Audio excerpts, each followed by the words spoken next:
Truck డ్రైవర్ల సమ్మె అంశం మార్కెట్ విక్రయాలపై పట్టం లేదు. ఎర్రగడ్డ రైతు మార్కెట్లో విక్రయాలు యథావిధిగా సాగుతున్నాయి. ప్రస్తుతానికి ఎటువంటి ఇబ్బంది లేదని విక్రయదారులు అంటున్నారు. ఇతర ప్రాంతాల నుంచి రావాల్సిన హెవీ వెహికల్స్ మాత్రం కాస్త ఆలస్యంగా వస్తున్నాయని తెలిపారు. ఇక ఇదే అంశంపై మరింత సమాచారం మా ప్రతినిధి హేమ అందిస్తారు. హేమ, కేంద్ర ప్రభుత్వం ఏదైతే హిట్ అండ్ రన్ యాక్ట్ తీసుకొచ్చిందో దాని వల్ల తాము నష్టపోతున్నామని నెలకు 20-25 వేలు వచ్చేటటువంటి తాము అన్నని లక్షలు ఏ విధంగా కట్టాలి, వెంటనే దీన్ని ఉపసంహరించుకోవాలంటూ పెద్ద ఎత్తున ట్రక్ డ్రైవర్లు, లారీ డ్రైవర్లు నిరసన వ్యక్తం చేస్తున్న విషయం తెలిసిందే.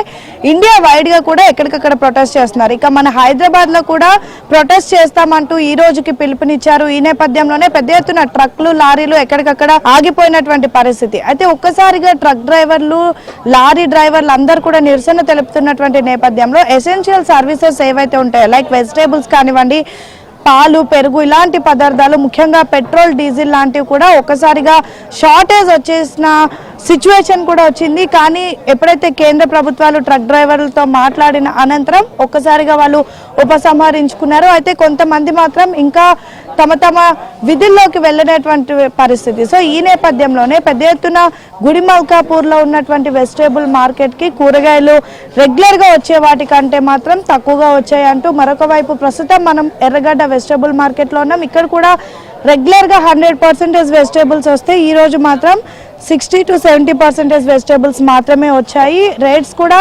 10-20 రూపీస్ అటు ఇటు ఉన్నాయని చెప్తూ ఉన్నారు. సో ఈ నేపథ్యంలో పెద్ద ఎత్తున ఒక్కసారిగా ఎవరైతే సామాన్య ప్రజలకు మాత్రం ఇబ్బంది కలిగినటువంటి సిచ్యువేషన్. ఇక ఉదయం నుంచి పెట్రోల్ బంక్స్ దగ్గర చూస్తే పెద్ద ఎత్తున పబ్లిక్ కూడా పెట్రోల్ బంక్లో ఎక్కడ పెట్రోల్ దొరుకుతుందో లేదో అనే భయంతో ముందుగానే వచ్చేసినటువంటి పరిస్థితి. సో ఒకసారి మాట్లాడదాం. ఇప్పుడు ట్రక్కులు, లారీలు ఇబ్బంది అవుతుంది కదా, దానివల్ల ఏం ప్రాబ్లం అవ్వలేదు? అంటే లారీలు ఇబ్బంది అంటే మేము బస్సుకు వస్తాము, బస్సులో తీసుకొచ్చి మనం రైతులం కావడం తెచ్చుకుని అమ్ముకొని వెళ్ళిపోతాం. డైరెక్ట్ మీరే తెచ్చుకుంటాం? మేమే తెచ్చుకుంటాం. యాక్చువల్లీ మనకి గుడిమల్కాపూర్లో పెద్ద ఎత్తున వేరే విలేజెస్ నుంచి లారీల్లో లేదంటే పెద్ద ట్రక్స్లో వెజిటేబుల్ తీసుకొస్తారు. కానీ ఇక్కడ ఎర్రగడ్డలో మాత్రం ఎవరికి వారు ఓన్గా డైరెక్ట్ రైతులు ఇక్కడికి తెచ్చి అమ్ముకున్నటువంటి సిచ్యువేషన్. అయితే వాళ్ళకు ఉన్నటువంటి ఓన్ వెహికల్స్లో కానివ్వండి, లేదంటే బస్సుల్లో కూడా కూరగాయలు తెచ్చి ఇక్కడ విక్రయిస్తూ ఉంటారు. సమ్మె విరమించుకున్నప్పటికీ కూడా కొంతమంది ఇంకా విధుల్లోకి వెళ్ళలేదనే అర్థమవుతుంది.